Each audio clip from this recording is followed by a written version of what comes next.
Welcome back to Peach Movies Recaps. Today I will show you a biography, comedy, drama film from 2011, titled The Untouchable. Spoilers ahead, watch out and take care. One late night in Paris, Driss is driving his employer Phillipe through the city.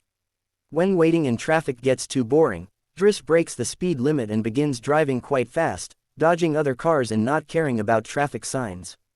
This causes the police to go after him, and Driss bets €100 that he can lose them, but after driving under a bridge, the cops catch up by ambushing them from both sides. Driss doesn't look too worried though, and this time, he bets €200 that he can get them an escort.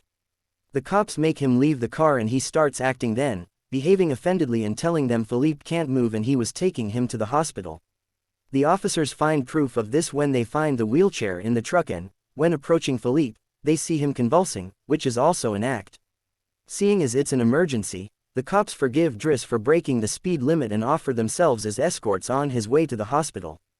To celebrate winning the bet, Driss plays September by Earth, Wind and Fire, and when they arrive at their destination, he shares a smoke with Phillipe as soon as the cops are gone. Driss promises he'll handle it and drives them away just before the hospital staff could find them. This friendship began many months ago.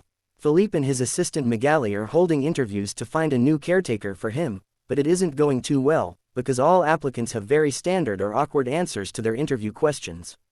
But they're suddenly surprised when Driss storms in, ignoring the fact it isn't his turn quite yet, because he only wants some papers to be signed saying they won't hire him so he can get the unemployment benefits. He's blunt and a little rude, even hitting on Magali, but Phillipe finds him amusing and asks him to come back the next day for his signed papers. Driss goes back to his home in a humble neighborhood and tries to take a bath while all his little siblings bother him, only managing to get it done in time thanks to his sister Mina, who is a bit older than the others and more responsible. While waiting for their mom to arrive, he looks through the window and notices his brother Adama getting out of a suspicious car. When the boy enters the apartment, he just says he was at school and leaves again after grabbing his bag, causing Driss to be even more sure that he's up to something. In the evening, his mom arrives, and he gives him a Fabergé egg he stole and tells her he's been away on vacation when she asks. She isn't happy to see him though, because he disappeared for 6 months and never called, and now he's shown up out of nowhere as if her home was a hotel. As she's absolutely done with all his lies and she has other children she has to take care of, she kicks him out and tells him not to come back. Driss spends the night having a smoke and some snacks with some neighborhood friends. The next day, Driss goes back to Phillipe's house for his papers, and he's received by the housekeeper Yvonne, who shows him around the place and tells him about Phillipe's daily routine. She also shows him the room he would get for himself with his very own bathroom. Driss can't help staring at the bathtub before he's dragged to see Phillipe, who offers the signed sheet of paper but also a job opportunity. Driss accepts the 1-month trial, and Phillipe tells him he bets he won't last 2 weeks. After bringing his things to his room, Driss is taught how to take care of Phillipe. He must learn how to keep his legs stimulated, how to put him in the wheelchair, how to help him shower and change his clothes. Things get awkward when Driss discovers he must put on him some high stockings and even clean his butt after Phillipe uses the bathroom, but no matter how much he complains and says he won't do those chores, he ends up accepting them as part of his job. Later in the evening, while he's enjoying a snack on the roof, he's interrupted by Phillipe's daughter Elisa and her boyfriend Bastien, who are looking for a private place to make out, and he kicks them both out after refusing to share his beer. Driss quickly gets used to the daily routine with Phillipe, even if at first he does make some mistakes he learns from, like handing the phone to Phillipe instead of putting it on his ear or forgetting the baby monitor while having a bath. He also learns to organize his mail in different folders, most of the letters he opens for Phillipe, but there's a series of private ones he isn't allowed to look at. When he finds a flyer promoting female escorts, he decides to start a file just for those instead of throwing them in the trash as Phillipe says. It's not all work in this new life though. Driss still makes sure to have a good time. He keeps trying to hit on Magali to no avail, and sometimes calls escorts to join him in bed. One morning, after Yvonne comes to his room to scold him for being late, she finds some dangerous weapons in his bag, but she doesn't comment on them yet. Driss' work today is to drive Phillipe around, but he refuses to put him in the back of a van as if he was cargo, so instead, he takes him on one of the fancy cars that don't see much use. Phillipe, who first thinks this isn't suitable and says they should be pragmatic, is soon getting excited at the idea of a faster, less boring ride, although Yvonne still disapproves. When they try to leave the building, there's a neighbor parked at their entrance, ignoring the sign on the door that says it's forbidden. Driss wastes no time and goes after the guy, grabbing him by the front of his shirt and threatening him until he moves the car. Phillipe is impressed by his actions, but Yvonne, once again, disapproves. The pair goes to a museum, where Phillipe is planning to buy a piece of artwork that Driss considers not worth the money because it's just a red blotch on the campus. Afterward, Phillipe meets with a relative of his, who tells him everyone is worried about Driss since he can be violent. He's also discovered he has a criminal record, but Phillipe doesn't care. He appreciates Driss because he doesn't pity him and doesn't mind joking around with him. After another failed attempt at hitting on Magali, Driss has dinner with Yvonne in the kitchen while listening to Phillipe dictate a letter to Magali. Claiming it's a private conversation, Yvonne turns off the baby monitor and proceeds to explain what's going on. Phillipe is pen pals with a woman called Eleonore. Those are the letters he didn't let Driss open. But he's never met Eleonore in person, their relationship is purely epistolary. Speaking of love, Driss teases Yvonne for the looks the gardener gives her all the time before going to bed. He's trying to sleep when he hears some weird sounds coming from the baby monitor. Phillipe is having trouble breathing. Not being capable to ignore him even if he tries, Driss goes to his room and gently guides him through the attack with soothing words and a wet cloth to wipe his face. Phillipe eventually falls asleep, only to wake up again moments later, saying he needs air. This time Driss doesn't hesitate. He puts Phillipe on the wheelchair, covers him with blankets, and takes him out for a stroll by the river. This is the first time Phillipe has seen Paris at night in a long time, and now he's more relaxed. He explains to Driss that the medicine can only do so much and he sometimes experiences phantom pain. When they see some girls walking by, Phillipe also confesses he isn't capable of pleasuring a woman because of his situation, but he still can enjoy some satisfaction when he gets his ears massaged because they are sensitive zones. When the phantom pain threatens to appear again, Driss shares one of his joints with Phillipe, who is skeptical at first but ends up loving it. Afterward, they go to a restaurant, where they joke around while sharing a meal, and Phillipe decides to share more of his story. He met his wife when they were students, and shortly after they got married, she had 5 miscarriages and was diagnosed with an incurable, terminal illness. That's when they adopted Elisa. Phillipe has always loved competitions, extreme sports, and speed, and a paraglider gave him that.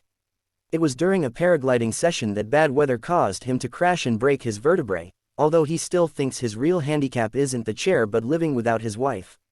After joking around some more, Phillipe remembers the date and realizes Driss has passed his 1-month trial, so he's now officially hired. But he needs to start by bringing back the Fabergé egg he stole because it was a gift from his wife. She would give him one every year, and he has exactly 25, matching their time together. The next day, Driss goes to talk to Mina when she's leaving school, who is a bit offended because he hasn't been answering her messages except to ask her to look for the egg. She also tells him about some cops that have been calling their home. Afterward, he visits Adama, who confesses he was found with 30 grams on him. Driss wants to take him to lunch, but Adama refuses and instead gets in the same suspicious car from before. Later on, Driss is allowed to be present while Phillipe dictates his letter for Eleonore to Magali. He thinks this purple prose is very boring and that Phillipe should be more direct. He's also baffled to hear that this has been going on for 6 months and they never exchanged pictures. When he finds her phone number on one of the letters, he takes it as a sign and calls her, obliging Phillipe to take the phone and finally speak to her outside the written word. Their conversation goes so well, Phillipe is now on the phone with her all the time, even right before he and Driss attend the opera, during which Driss laughs and makes fun of the costumes. The next day, Driss convinces Phillipe to accept to exchange pictures with Eleonore and chooses one of him in the wheelchair. Afterward, while he's painting, Elisa bursts into his room to ask him for cigarettes and makes fun of him for trying to be artistic. Getting angry, he kicks her out before going to see Phillipe, who is currently asking Ivan to change the chosen picture for one of him when he wasn't quadriplegic. She hides the picture inside the escort file right before Driss burst in, complaining about Elisa and telling Phillipe he needs to discipline her, something Ivan agrees with. Phillipe agrees to talk to her, but he's mostly surprised when Driss lets it slip that he's been painting. Days continue to pass, and the friendship between Phillipe and Driss continues to grow. Driss takes him to play in the snow and brings him with him when he goes out for a run. Phillipe gets him his first suit and scolds his daughter while Driss listens to him through the baby monitor. When Driss finishes his first painting, he shows it to Mongali, who slaps him when he tries to kiss her. Phillipe, however, likes the painting and promises he'll try to sell it. The two of them have a great time with each other, enjoying things like getting a faster car, sharing joints, and even hiring escorts together. When Philippe's birthday comes, he isn't very excited about it. Every year, he pretends to be surprised that they're throwing a party and has to meet with all these relatives that only come to see him on the date to check he's still alive. Phillipe says it'll all be rather boring. While he and the guests enjoy some live classical music, Driss searches for Elisa, who is crying in her room after having taken some of Yvonne's pills, which won't kill her as she expected. The reason why she's sad is that Bastien broke up with her and called her a tart, so she asks Driss to talk to the boy, which he accepts to do for a price. Meanwhile, Phillipe is showing Driss painting to his relative and manages to convince him to buy it for 11,000 euros. Driss goes back to the dining room and chats with Yvonne, who tells him Magali is in a relationship with someone named Fred, but things are rather rocky at the moment, giving Driss hope. As the party begins to die down, Phillipe makes Driss listen to some of the most important songs in classical music history, but he could only joke in response. After the band is done, he brings his iPod and plays Boogie Wonderland by Earth, Wind and Fire before he starts dancing right in the middle of the floor. He's an incredible dancer and he even convinces the rest of the party to join him and dance with him, which Phillipe enjoys while he's at it. Later, when putting Phillipe to bed, Driss opens Eleanor's latest letter to him. She sent her picture, showing she's rather pretty, and is telling him they should meet next week when she visits Paris. When the day of the date comes, Yvonne and Driss put Phillipe through dozens of outfits until they find the perfect one. And since it's Yvonne the one that will take Phillipe to the date, Driss uses his day off to visit Bastien and threatens him until the boy accepts to apologize to Eliza and to bring her croissants every day. He also asks him to fix his hair. Afterward, he visits his mother at work, but only to watch her from afar. At the restaurant, Yvonne and Phillipe are waiting for Eleanor, who is very late. After waiting for an hour, Phillipe gives up, calls Driss to ask him to take him away, and then leaves the restaurant without noticing Eleanor is arriving at the same time. That same night, Phillipe takes Driss with him in his private plane and gives him the money he got for selling the picture, making him immeasurably happy. They make it to the countryside the next morning, and Phillipe decides to go paragliding, dragging Driss with him as well. Driss doesn't want anything to do with it, but after initially freaking out, he ends up enjoying the experience. When they return home, Adama is there waiting for Driss and gets scolded when he sees the scars on his face. Adama will still not tell Driss what's happening in his life though, so Driss makes him wait in his room while he calls Mina to tell her not to worry and goes to put Phillipe to bed. Phillipe, however, isn't sleepy yet. After making Driss look at a painting with him, he asks him about his family, which Driss at first doesn't want to talk about, but eventually gives in. It turns out Adama technically isn't his brother and his parents aren't actually his parents, they're his aunt and uncle. They fetched him from Senegal when he was 8 because they couldn't have kids, and his real name is Bakari Basari, but because other kids had that name, they called him Idris, and that became Driss. One day, his aunt miraculously was able to conceive, and after his uncle died, there were other men and more kids as well. In the same way Driss had talked to him about Elisa, Phillipe points out that Adama needs discipline, so he fires Driss so he can be there with his family because he can't spend his whole life taking care of an old man. The next morning, after Bastien has brought his daily croissant while wearing a better hairdo, Driss packs his bags and gets ready to go. Magali comes to say her goodbyes, and when Driss tries to hit on her one last time, Magali introduces him to his significant other Fred, which is short for Frederick. Turns out Magali isn't interested in men, and Driss gives up on the spot. On his way out of the house, he gives the baby monitor back to Yvonne and teases her for having lied to him about Magali just to mess with him. In return, she gives him the escort file he had started, and he's disappointed to find the picture he had chosen is hidden there. Driss throws away the file, but he keeps the photo for himself. Once outside, he finds a car once again blocking the entrance, so he asks him to move away even if he doesn't work there anymore. When Adama calls him out for it, Driss says it's a matter of principle.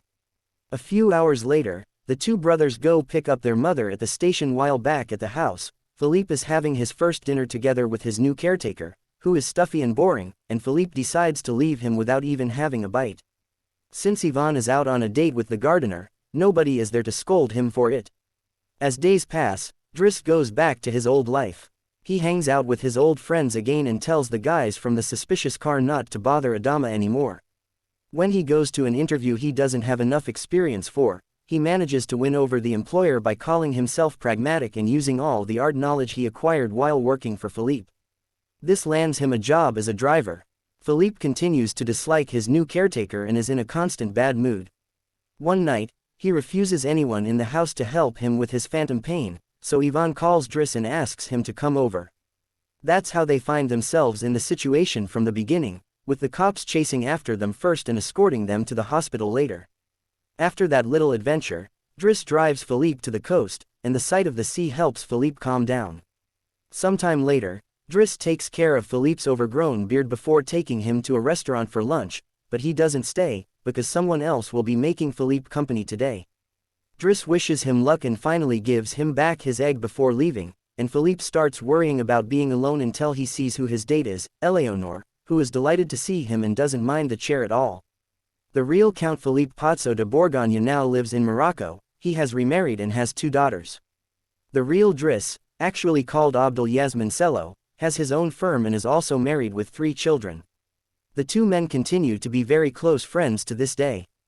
Make sure to subscribe and turn on notifications so you can watch more videos like this. Thanks for watching.